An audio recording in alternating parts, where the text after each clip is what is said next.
Class 7 का science का chapter 3 करते हैं, फाइबर टू फैब्रिक।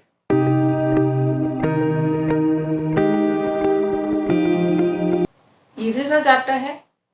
इसके अंदर किस तरह से फाइबर से फैब्रिक बनाया जाता है वो एक्सप्लेन किया है। और इसके अंदर मेनली हमने फाइबर दो ही लिए हैं, वूल एंड सिल्क। वूल का सबसे पहले हम देखेंगे सोर्सेस क्या है कि कहाँ से वूल मिलती है। हमें शीप से तो मिलती है, उसके अलावा कुछ पर्टिकुलर टाइप की गोट से, अल्पाका से, कैमल से, वो डिस्कस करेंगे। याक से मिलती है। फिर उसका प्रोसेस कि वूल को हम किस तरह से प्रोसेस करके उसको यान बना देते हैं और फिर यान से वो फैब्रिक में कन्वर्ट किस तरह से होता है। इसी तरह हम दूसरी चीज लेंगे, silk.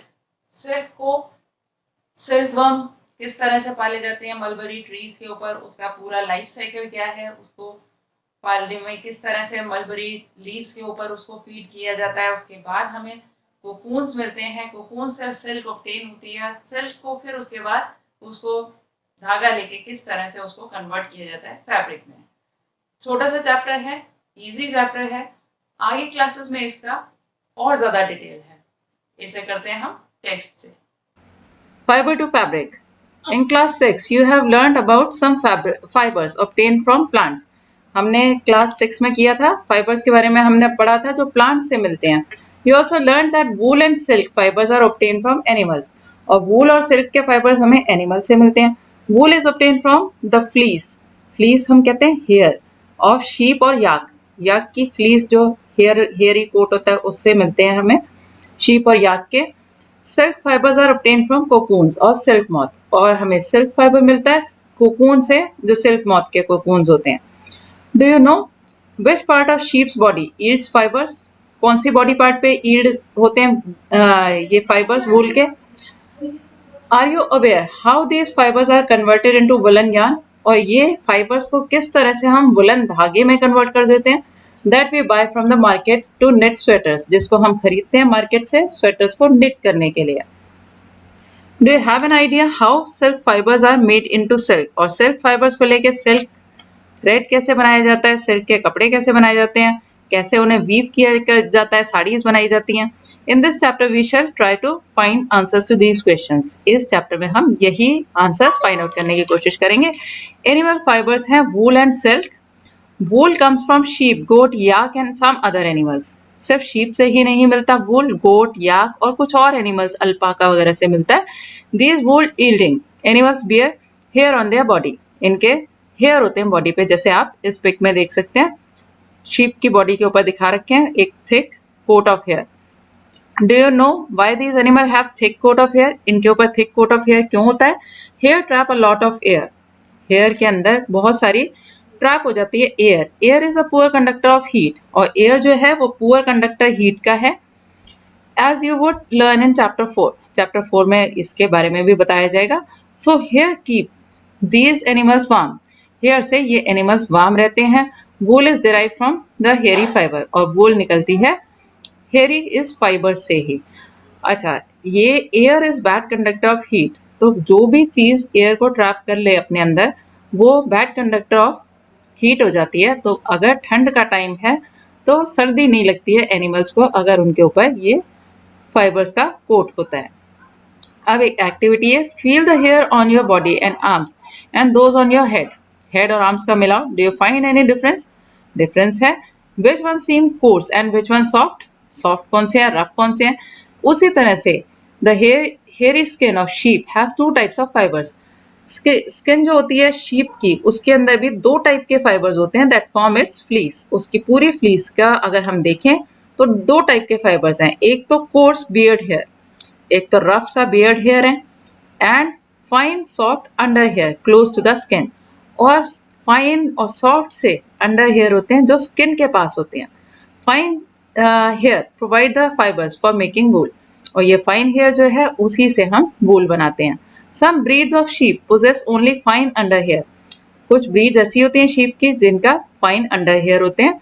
There parents are specially chosen to give birth to sheep which have only soft under hair.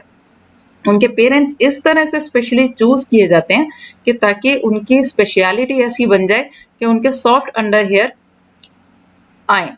This process of selecting parents for obtaining special characters in their offspring, इस तरह का पेरेंट्स को सेलेक्ट करने का process जो होता है जिससे कि स्पेशल कैरेक्टर हमें चाहिए वो उनके बच्चों में आए। Such as soft under hair in sheep, जैसा कि हमें सॉफ्ट अंडर हेयर चाहिए होता है शीप में, इसको हम सेलेक्टिव ब्रीडिंग कहते हैं। सेलेक्टिव ब्रीडिंग मतलब हमने सेलेक्ट कर लिया कि किस टाइप के पेरेंट्स के ऑफस्प्रिंग इस टाइप के होंगे जो हमारे लिए रिक्वायरमेंट है।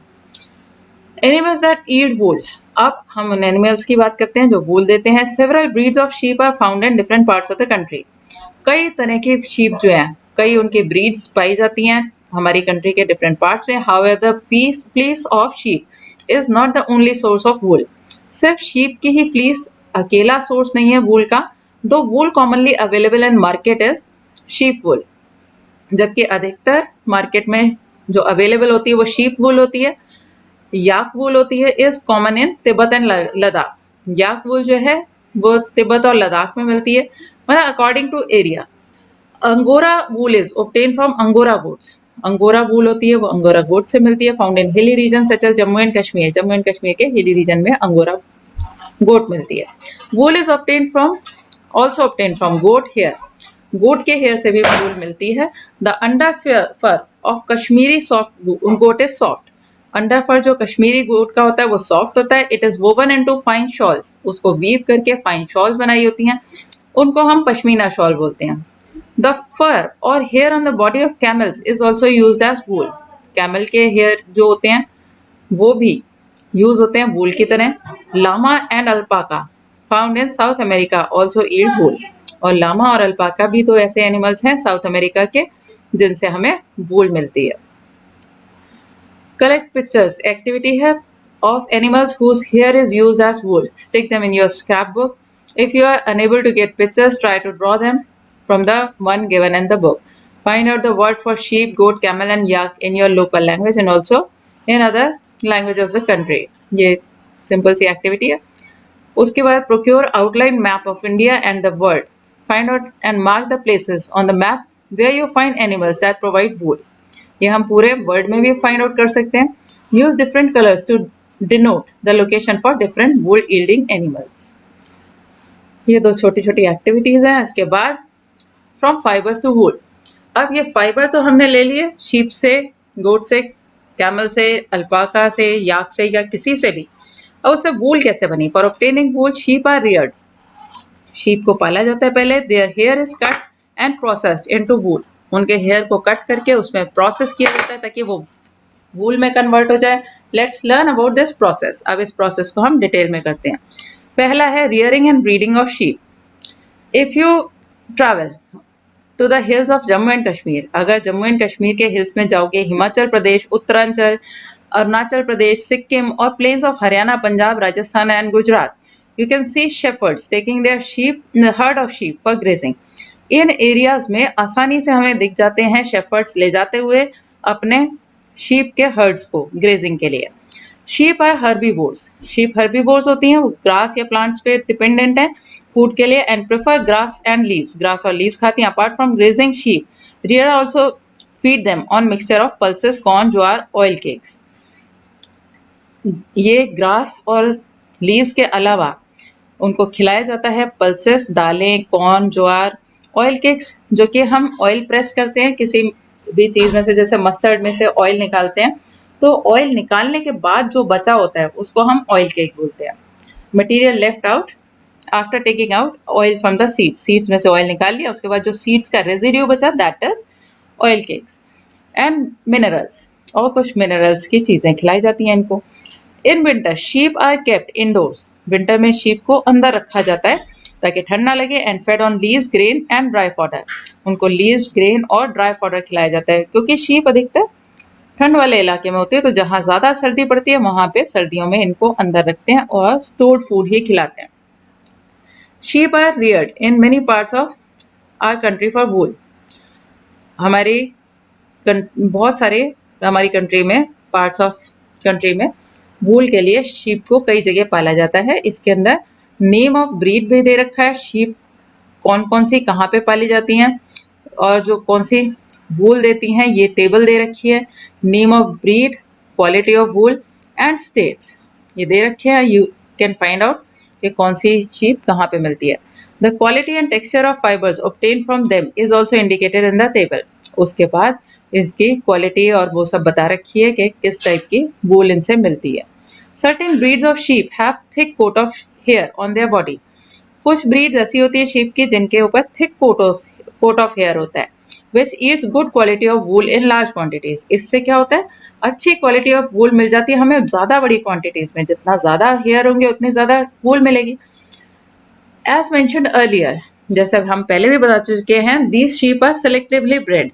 ये सेलेक्टिव ब्रीडिंग के कारण ये ऐसी होती हैं, with one parent being the sheep of good breed. उनका एक पेरेंट जो होता है वो अच्छी ब्रीड का होता है, इस वजह से उनका भी जो हमें चाहिए ऐसे गुण, इनके अंदर ऐसी क्वालिटीज होती हैं और उससे अच्छी टाइप की वूल मिल जाती है। Once the reared sheep have developed a thick growth of hair, एक बार थिक ग्रोथ ऑफ हेयर उनकी बॉडी पे हो जाती है, hair is shaved off for getting wool. Hair को शेव ऑफ कर लिया जाता है वूल के लिए। अब उसको प्रोसेस कैसे किया जाता है, processing fibres into wool. The wool which is used for knitting sweaters और for weaving shawls is the finished product of long process. जो वूल हमें मिलती है स्वेटर निट करने के लिए या वीविंग के लिए शॉल्स की, तो वो जो वूल मिली है वो एक लंबे प्रोसेस के बाद मिलती है, which involves the following steps. उसके ये वाले स्टेप्स हैं। पहला step, the fleece of sheep along with a thin layer of skin is remove from its body.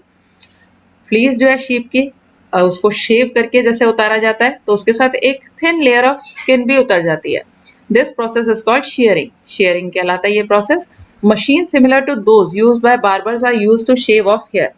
Barber जैसी मशीन्स यूज करते हैं शेव करने के लिए, उसी तरह के इनके मशीन्स होती हैं। Usually hair are remove during the hot weather. Usually hair को रिमूव करते हैं हॉट वेदर में, ताकि हॉट वेदर में उसको ठंड नहीं लगेगी, उसको हेयर की इतनी रिक्वायरमेंट नहीं है गर्मी बनाए रखने की। This enables sheep to survive without their protective coat of hair. गर्मी में वो बिना प्रोटेक्टिव कोट ऑफ हेयर के सर्वाइव कर सकती हैं। The hair provide woollen fibres, और ये हेयर जो हैं वो वुलन फाइबर्स प्रोवाइड करते हैं। Woollen fibres are then processed to obtain woollen yarn. अब ये वुलन फाइबर को प्रोसेस किया जाता है जिससे वुलन धागा बन जाता है। Shearing does not hurt the sheep. अब जैसे ऊपर पढ़ा हमने कि एक स्किन की लेयर भी हट जाती है, तो शेयरिंग से हर्ट नहीं होती है sheep, just as it does not hurt when you get haircut or your father shaves his beard. इसी तरह से जैसे हेयर कट होता है या फादर शेव करते हैं अपने बियर्ड को, तो उन्हें दर्द नहीं होता, उसी तरह से शीप भी कोई हर्ट नहीं होती है, क्योंकि ऊपर की डेड स्किन होती है। Do you know why? The uppermost layer of the skin is dead. सबसे ऊपर वाली स्किन की लेयर डेड होती है। Also the hair of sheep grow again just as your hair does. और उनके हेयर भी दोबारा से उगाते हैं जिस तरह से हमारे बाल दोबारा से उगाते हैं। Second step is sheared skin with hair is thoroughly washed in tanks to remove grease, dust, dirt. This is called scoring.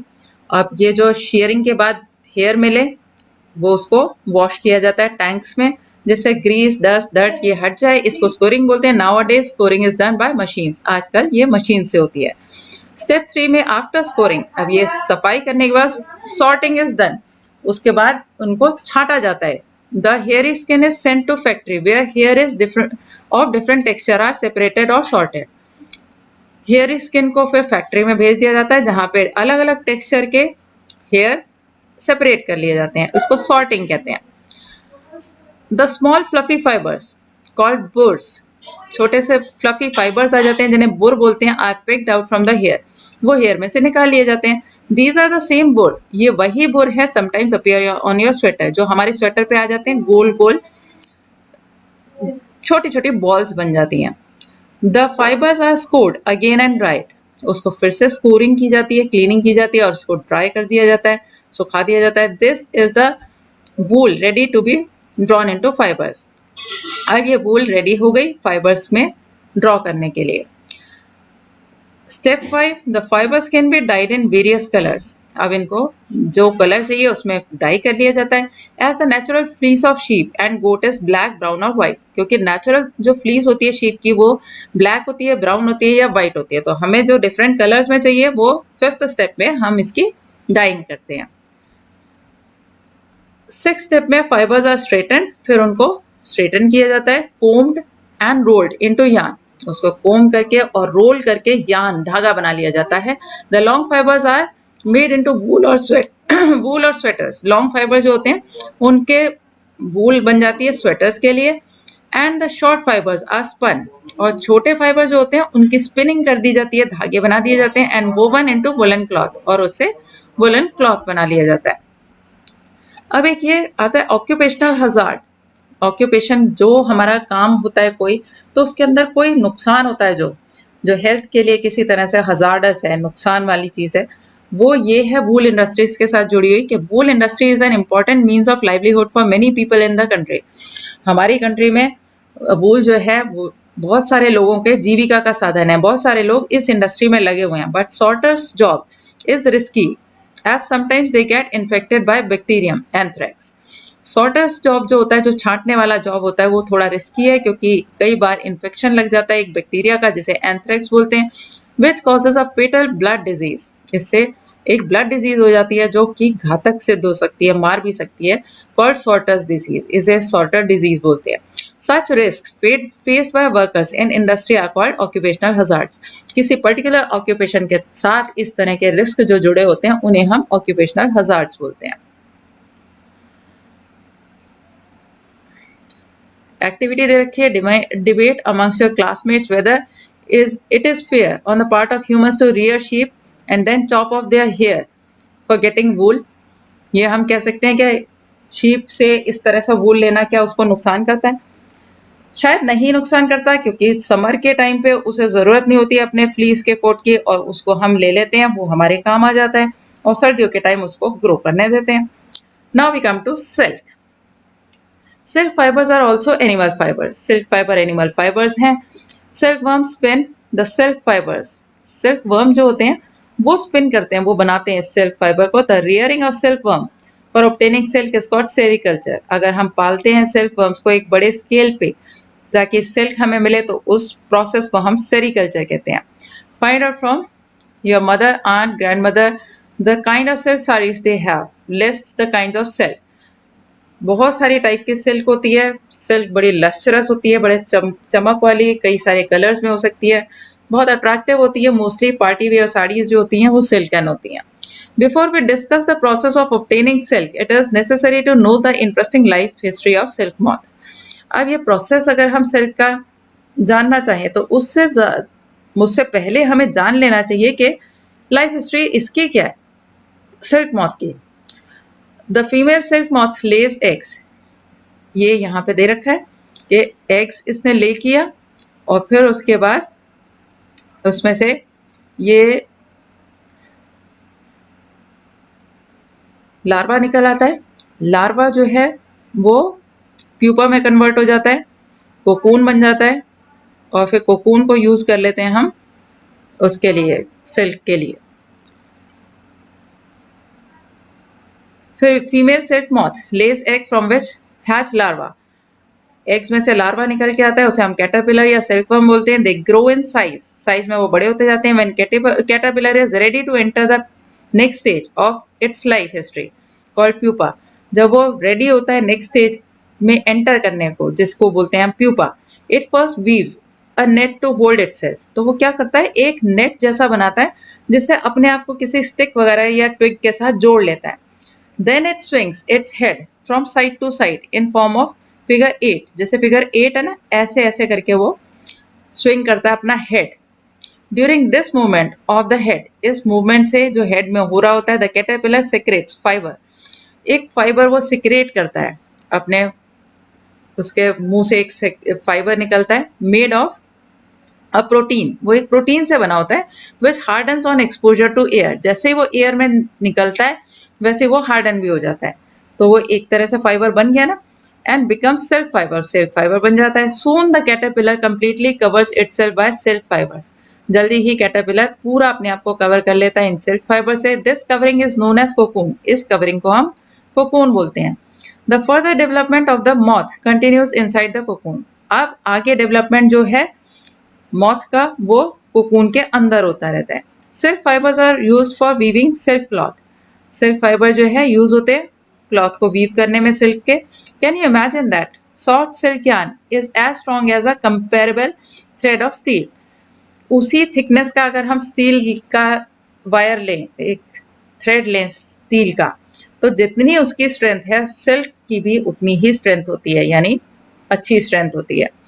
The silk yarn is obtained from cocoon of silk moth. इसलिए silk हमें कहाँ से मिला? Silk yarn हमें cocoon of silk moth से मिलता है। There is a variety of silk moths which look very different from one another. Silk moth की भी बहुत सारी वेराइटी होती है, एक दूसरे से बहुत अलग दिखाई देते हैं। And the silk yarn they yield is different in texture. और जो सिल्क का धागा मिलता है उनसे अलग अलग टाइप की मॉथ से, वो टेक्सचर में अलग अलग होता है, कोई रफ होता है, कोई स्मूथ होता है, कोई शाइनी होता है। Thus tussar silk, muga silk, kosa silk etcetera are obtained from cocoon spun by different types of moths. तो जो ये सिल्क के डिफरेंट नाम है, tussar silk, muga silk, kosa silk, ये इसीलिए अलग अलग नाम है क्योंकि ये अलग अलग कोकून से मिले होते हैं। The most common silk is mulberry silk. Most common silk moth जो है वो मलबरी सिल्क मॉथ है। The silk fibre from the cocoon of this moth is soft, lustrous and elastic. इस कोकून से मिला हुआ धागा जो होता है वो कैसा होता है? सॉफ्ट होता है, चमक वाला होता है, इलास्टिक होता है and can be died in beautiful colours. सुंदर कलर्स में हम इसे डाई भी कर सकते हैं। सेरिकल्चर और culture of silkworms is a very old occupation in India. India में ये बहुत पुराना ऑक्यूपेशन है, सेरिकल्चर या कल्चर ऑफ सिल्कवर्म्स, सिल्कवर्म्स को पालना। India produces plenty of silk on a commercial scale. Commercial scale पे बेचने के लिए बाहर इंडिया में बहुत सारा सिल्क प्रोड्यूस होता है। Activity 3.5 collect pieces of silk cloth of various types and paste them in your scrapbook. Tailor shop से ले सकते हैं waste cut pieces. Take help of your mother, aunt और teacher and identify the types of silk such as mulberry silk, tussar silk, eri silk, muga silk. इन सबको हम पहचान करना सीख सकते हैं इस तरीके से। Compare the texture of these silk with that of artificial silk pieces. Artificial silk pieces जो सिंथेटिक फाइबर्स के होते हैं बने हुए, उससे हम कंपेयर कर सकते हैं which contain synthetic fibres. Try and collect pictures of different moths and caterpillars. Again, one activity, take an artificial silk thread and pure silk thread. उनको burn करो carefully. Did you notice any difference in smell while burning? Now burn the woolen fiber carefully. Did it smell like burning of artificial silk or pure silk? तो क्योंकि एक natural fibre pure silk है और natural fibre ही वूल है, तो इन दोनों की smell काफी मिलती जुलती होगी। सिंथेटिक फाइबर की थोड़ी प्लास्टिक जैसी स्मेल आती है। Can you explain why? Because these two are wool and silk are natural fibres, तो इनकी स्मेल काफी कुछ मैच करती है। To remember when the cocoon stage is reached in the life history of silk moth, try the following activity. अब ये activity है, ये पिक्चर्स पेस्टिंग की एक्टिविटी है। In India, women are significantly involved in various kinds of industries related to silk production. India में women भी इसके साथ रिलेटेड हैं सिल्क प्रोडक्शन में। These are rearing of silkworm, reeling of silk from cocoons and processing of raw silk into fiber. ये सारे processes हैं। By their enterprise, they contribute to nation's economy. और अपने एंटरप्राइज से, अपना इस काम करने से वो कंट्रीब्यूट करती हैं नेशन की इकोनॉमी में। China leads the world in silk production. China में सबसे ज्यादा सिल्क प्रोडक्शन होता है पूरे वर्ल्ड में। India also ranks among the leading silk producing countries. India का नाम भी लीडिंग सिल्क प्रोड्यूसिंग कंट्रीज में आता है। अब from cocoon to silk, for obtaining silk moths are reared and their cocoons are collected to get silk thread. अब silk लेने के लिए मॉथ्स को पाला जाता है और कोकून को कलेक्ट किया जाता है सिल्क थ्रेड के लिए। अब रियरिंग सिल्कवर्म किस तरह से की जाती है? A female silk moth lays hundreds of eggs at a time. Hundreds of eggs देती है at a time. The eggs are stored carefully on strip of cloth और पेपर। क्लॉथ पे या पेपर पे इनको केयरफुली स्टोर कर लिया जाता है and sold to silkworm farmers. Silkworm farmer जो होते हैं उनको वो बेच दिया जाता है। The farmers keep egg under hygienic conditions. Farmers जो होते हैं वो इसको हाइजीनिक कंडीशन में रखते हैं under suitable condition of temperature and humidity. Temperature कितना रखना है, ह्यूमिडिटी कितनी, वो कंट्रोल्ड एनवायरनमेंट में रहते हैं। The eggs are warmed to a suitable temperature. Eggs को इतना गर्म किया जाता है सुटेबल टेम्परेचर तक for the larva to hatch from the eggs, क्योंकि एग्स को हैच होने के लिए, उसमें से लार्वा निकलने के लिए एक वार्मथ चाहिए होती है, तो वार्मथ वो आर्टिफिशियली उन्हें प्रोवाइड की जाती है। This is done when mulberry trees bear a fresh crop of leaves. ये कब किया जाता है? जब मलबेरी ट्रीज पे फ्रेश क्रॉप ऑफ लीव्स आता है। द लार्वा कॉल्ड कैटरपिलर और सिल्कवर्म, लार्वा जो निकल के आया उसे कैटरपिलर या सिल्कवर्म बोलते हैं। ईट डे एंड नाइट, दिन रात वो खाता है। And increase enormously in size, enormously वो बढ़ता चला जाता है साइज में। The worms are kept in clean bamboo trays, worms को क्लीन बैम्बू ट्रेस में रखा जाता है along with freshly chopped mulberry leaves, ताजी ताजी काटी हुई मलबेरी लीव्स के साथ। After 25 to 30 days, the caterpillar stop eating and move to a tiny chamber of bamboo in the tray to spin cocoons. 20-25-30 दिन के बाद क्या होता है? कैटरपिलर जो है खाना बंद कर देते हैं और फिर एक चैम्बर में घुस जाते हैं बैम्बू के ट्रे के अंदर, वहां पे वो कोकून्स बनाने के लिए। In figure this, small racks or twigs may be provided in the trays to which cocoons get attached. और ये twigs वहां पे रखे होते हैं रैक के अंदर, या ट्रेज इस टाइप की होती हैं कि कोकून उसी में अपने आप को अटैच कर लेते हैं। The caterpillar or silkworm spin the cocoon inside which develops silk moth. और कैटरपिलर या सिल्कवर्म जो है वो स्पिन करता है कोकून, आपको पहले भी बताया किस तरह से, और वो उसके अंदर वो सिल्क मॉथ में धीरे धीरे कन्वर्ट होता है। Processing silk, a pile of cocoon is used for obtaining silk fibres, बहुत सारे कोकून्स लेके सिल्क फाइबर्स निकालने के लिए उसका यूज किया जाता है। The cocoons are kept under sun और बॉइल्ड और एक्सपोज टू स्टीम, ये कोकून्स जो होते हैं उनको सन में सुखाया जाता है या बॉईल कर दिया जाता है या स्टीम के सामने रखा जाता है। The silk fibres separate out, इससे सिल्क फाइबर सेपरेट हो जाता है, अलग हो जाता है। एक्चुअली क्या होता है, ये जो स्पिन कर दिया होता है कोकून ने धागा, उसमें प्रोटीन होता है एक तरह से, वो थोड़ा सा स्टिकी सब्सटेंस भी होता है, थोड़ा चिपक गया होता है।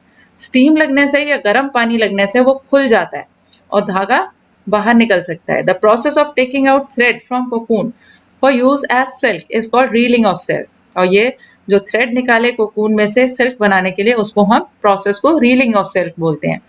Railing is done in special machines, ये रीलिंग स्पेशल मशीन्स में की जाती है, विच अनवाइंड द थ्रेड्स और फाइबर्स ऑफ सिल्क, जो खोल देती है थ्रेड्स या फाइबर्स को सिल्क के फ्रॉम द कोकून, कोकून ने जो अटैच कर रखे होते हैं उसको धीरे धीरे खोल देती है।